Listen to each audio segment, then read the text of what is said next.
Argentina holds primary elections to define candidates for legislative elections on November 14th. In Brazil, social organizations held protests against President Jair Bolsonaro. And Typhoon Conson hits Philippines, leaving at least 17 dead and causing hundreds to evacuate.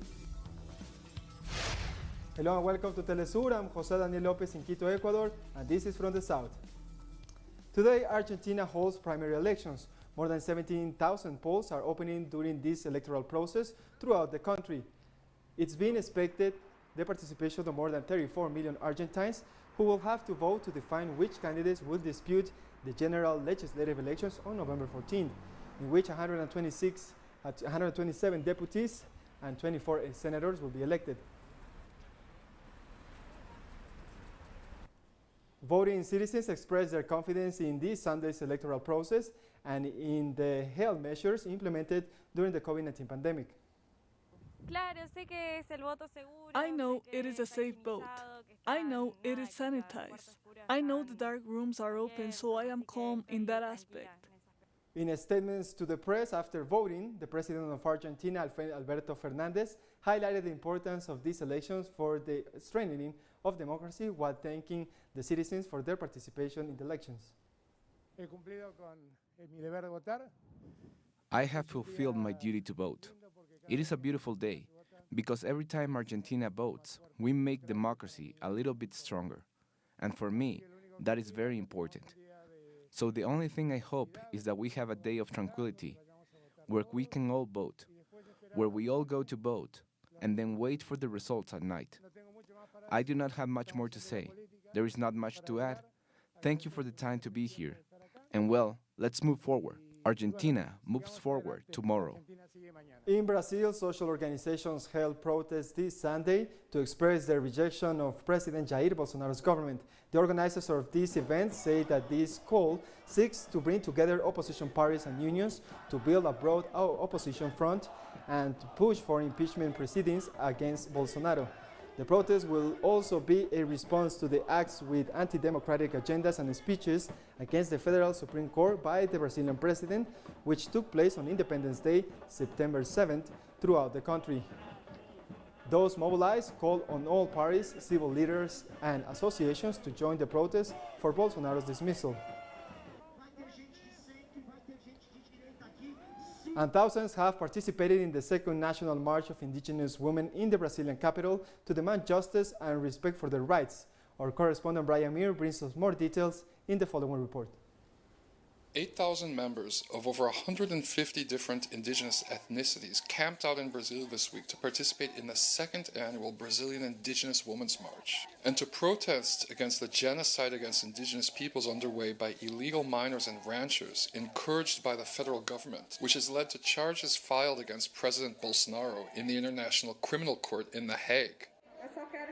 I wish Bolsonaro will leave us alone. I wish he will go to hell and leave us alone. We are not doing anything bad to him. I'm sorry about the swear words, but that is what he deserves. He's already rich. Why does he want our resources?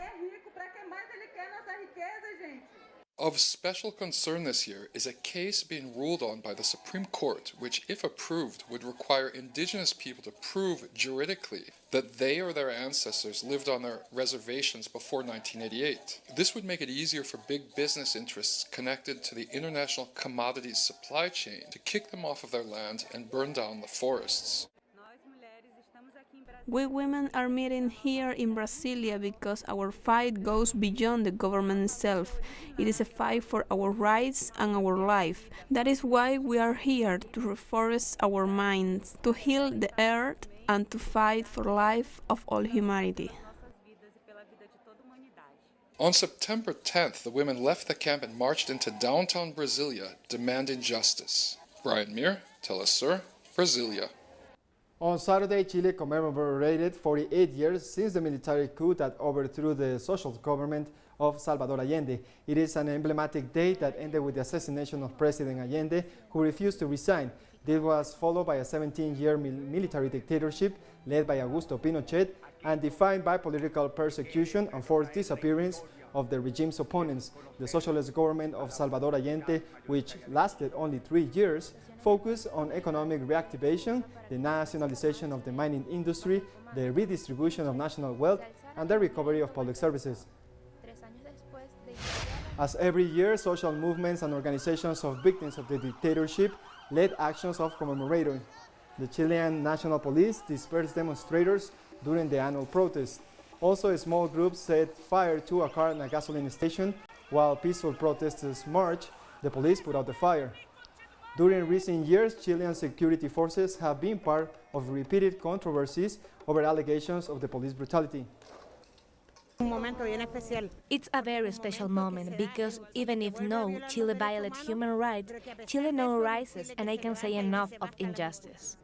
The United States paid tribute to the victims of the attacks of the Twin Towers, while survivors and relatives of the victims continue to demand justice. Memorial services for the almost 3,000 people who died as a result of the events held Saturday at each of the 3 sites involved.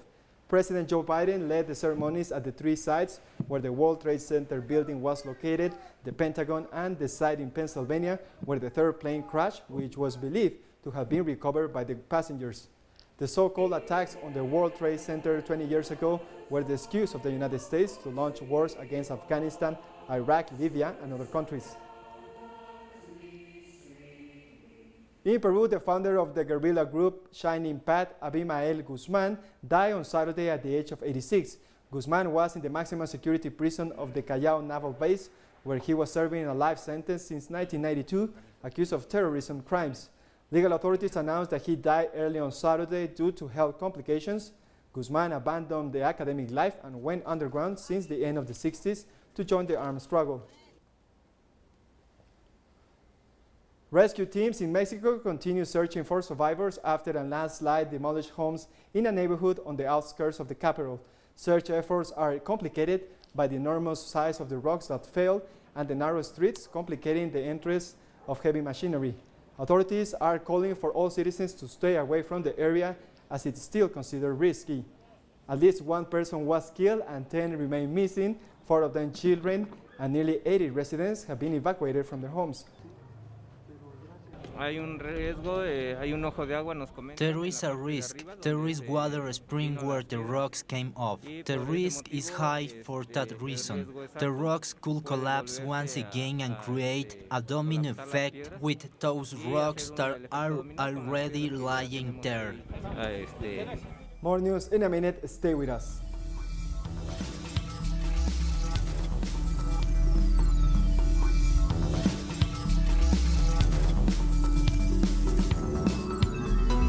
Welcome back.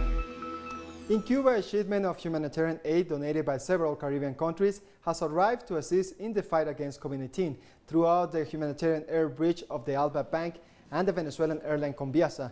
The states of St. Vincent and the Grenadines, St. Kitts and Nevis, St. Lucia, and Barbados have sent a load of vitamins, gloves, masks, and safety goggles. The Minister of Justice of Cuba, Oscar Silvera Martinez, thanked the donation, describing it as an act of health, friendship, and love in a complicated moment that is being experienced due to the U.S. blockade against the Cuban people.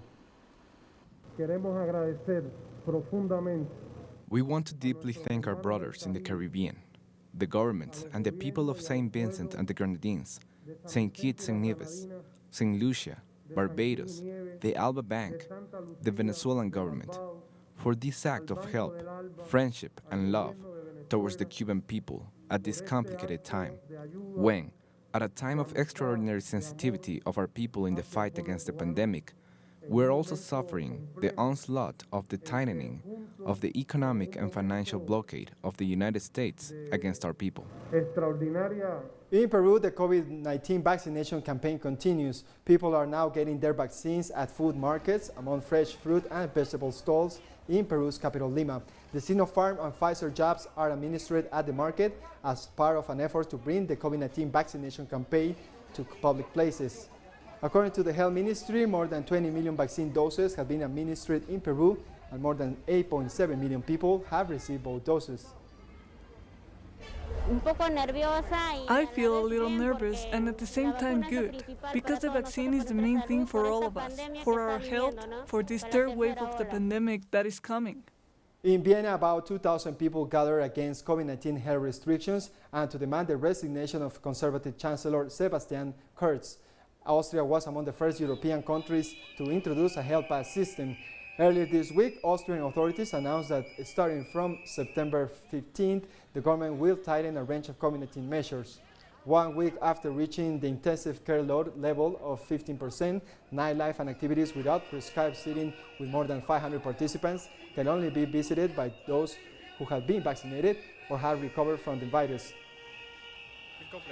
I completely excluded from everyday life. I don't get tested, and I can't go for a coffee. I can't do a sport. I can't do anything. I can only work, eat and shop. That's all. Anyone who wants to be vaccinated should do so, but it should stay voluntary and children should be left alone. Children should not be vaccinated. It's unthinkable because, in my opinion, it's a poison.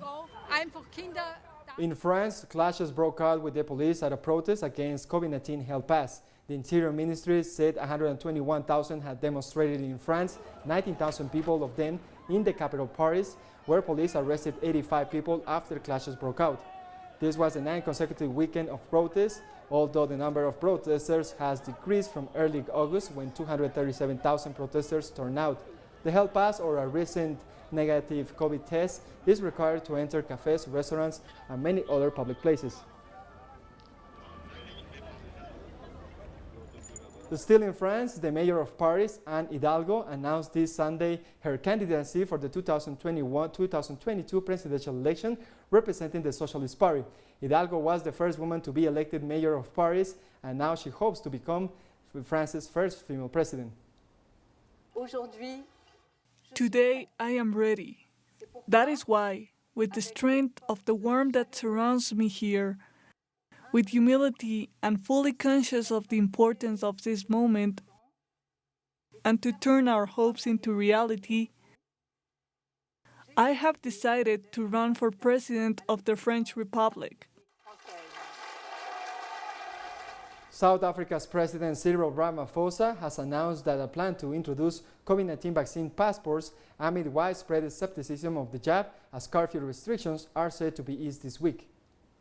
Cabinet has decided that the country, after considering all these, it has decided that the country should be moved from adjusted level 3 and be placed on adjusted level 2 with effect from tomorrow, which is Monday, the 13th of September 2021. What does this mean? This means that the hours of curfew will now start at 11 p.m. and end at 4 a.m.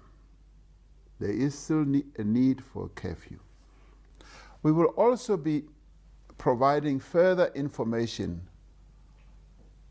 on an approach for vaccine passports, which can be used as evidence of vaccination for various purposes and events,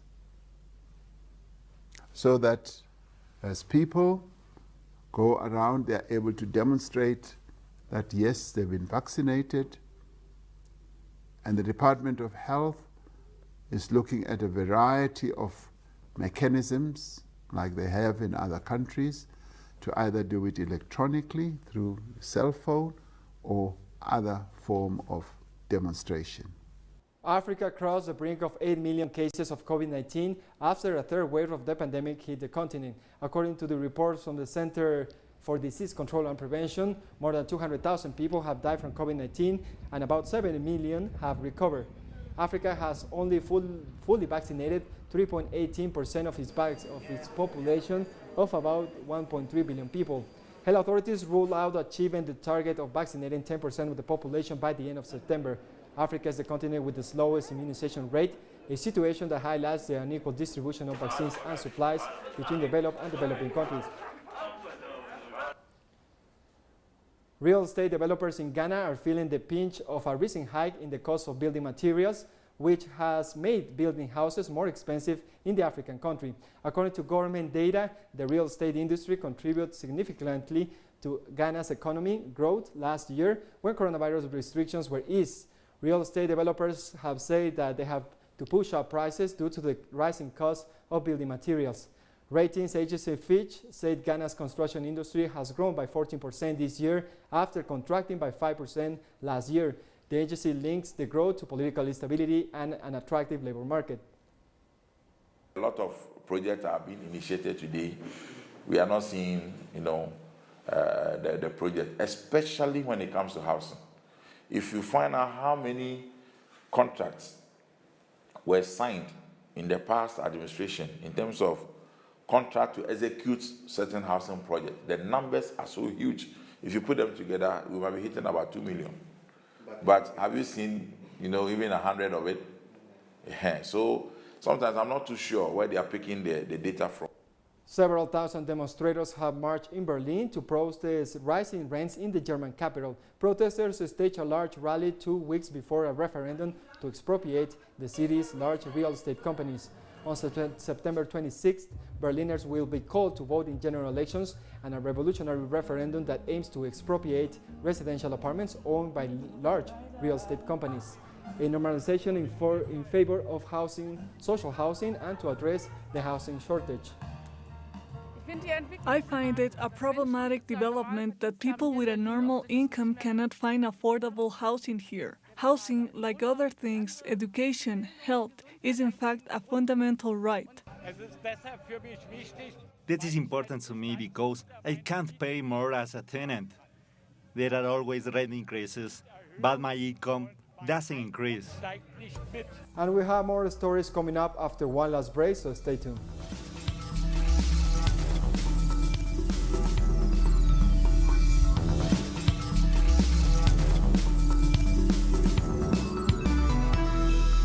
Welcome back. Typhoon Conson hit Philippines, leaving at least 17 dead and causing hundreds to evacuate. Authorities of the Philippines reported on Sunday that 70 people have been killed by the passing of the meteorological phenomenon. It also reported that 7 people are still missing and 24 were injured. 9,000 buildings and 168 roads have been affected. Almost 30,000 people are still sheltered in official centers or with relatives. China has agreed on a large economic aid package for Cambodia. Cambodian Prime Minister Hun Sen said Sunday that China will provide the Southeast Asian nation with grant aid of $272 million, announcing the assistance during the visit by Chinese Foreign Minister Wang Yi. Both high-level officials will talk on combating COVID-19, trade and investment, education, security, as well as regional and international issues. Pakistan International Airlines will resume flights from Islamabad to Kabul next week, becoming the first foreign commercial service since the Taliban seized power last month. Kabul airport was severely damaged during a chaotic evacuation of over 120,000 people that ended with the withdrawal of U.S. forces on August 30th. The Taliban have been scrambling to get it operating again with Qatari technical assistance, as well as an Afghan airline resumed domestic flights last week. United Nations Secretary General Antonio Guterres noted his support for the engagement with the Taliban in Afghanistan, saying it creates the conditions for the possibility of effective humanitarian aid to reach all Afghans. The UN has been in Afghanistan since 1947. The UN has a key role to play in humanitarian aid to a people that is now in a desperate situation. And so we decided that it was our duty to engage the Taliban to create the conditions for the possibility of effective humanitarian aid, impartial, to reach all areas, and to take into account our concerns in relation to women and girls, for instance. We continue in Afghanistan, where our collaborator Bak Jonas brings us new information about the situation in the country. After the Taliban announced their transitional government, they canceled the governmental decisions they had made to invite representatives from different countries to attend. The reason is still unknown, but some reports show that the Afghan internal security is still on the brink of an abyss, which prompted the leadership of the movement to announce the suspension of the inauguration ceremony of the new transitional government, amidst internal anti-Taliban actions carried out by groups that were joining the popular resistance called by Ahmed Massoud. The Taliban, who have seized large stockpiles of weapons found in impoverished areas of Panjshir, consider it as an important victory that allowed them to reduce the strength of the Panjshir resistance. They are facing other resistant groups in different regions of Afghanistan. The Pakistani government, for its part, asked the international community to recognize the reality of the new situation in Afghanistan, to lift the embargo on Afghanistan frozen assets in foreign countries, and to work for economic stability on the country. For his part, National Security Advisor Dr. Muhammad Yusuf said that Pakistan cannot bear instability in Afghanistan and that its engagement with the new Taliban is not an option. Yusuf denied that Central Intelligence Agency Chief General Hamid Chaudhry's visit to Afghanistan, where he met with senior Taliban officials, was related to Pakistan's roles in the information of the new Taliban government. Torrential monsoon rains and mudslides hit areas in the northwestern Pakistan, destroying homes and killing at least 17 people. 11 bodies have been recovered from the debris of mud and brick houses in the Togar district, and rescuers continue searching for the remaining victims, which included women and children. Authorities in the city of Abbottabad said a mudslide in the suburbs also killed a couple and their child. The country's disaster management authorities also reported that they were dispatching relief aid to the affected area, but mudslides were delaying the delivery. The governments of Vietnam and China met to discuss various issues of interest of the bilateral relationship between both countries. Chinese Foreign Minister Wang Yi and Vietnamese Deputy Prime Minister Ban Minh Minh met in the Vietnamese capital of Hanoi. The officials said they will continue to support each other to strengthen bilateral coordination and cooperation on strategic issues in the region. For his part, the Chinese Foreign Minister emphasized that the two nations should strive to achieve progress in the trade field before the end of the year. After his short visit to Budapest, Pope Francis arrived in Bratislava, Slovakia on Sunday as a part of his international tour. Francis has wrapped up the first date of his trip to the heart of Europe with a meeting gathering representatives of the 11 non-Catholic churches in Slovakia. Pope Francis is said to visit the Lunik 9 settlement in Koši to meet Slovakia's Jewish community and hear the testimony of a Holocaust survivor before he finishes up his tour in Slovakia with a Mass on Wednesday in Bastin, the site of the annual pilgrimage to venerate the patron of Slovakia, Our Lady of Sorrows. It will be a sign more eloquent than a multitude of words, and will help civil society to understand, especially in these troubled times, that only by being on the side of the weakest can we all survive the present pandemic. And we come to the end of this news brief, but remember you can find this and many other stories as always in our website at telesurenglish.net. And join us on social media, Facebook, Twitter, and Instagram. For Telesur English, I'm Jose Daniel Lopez. Thank you for watching.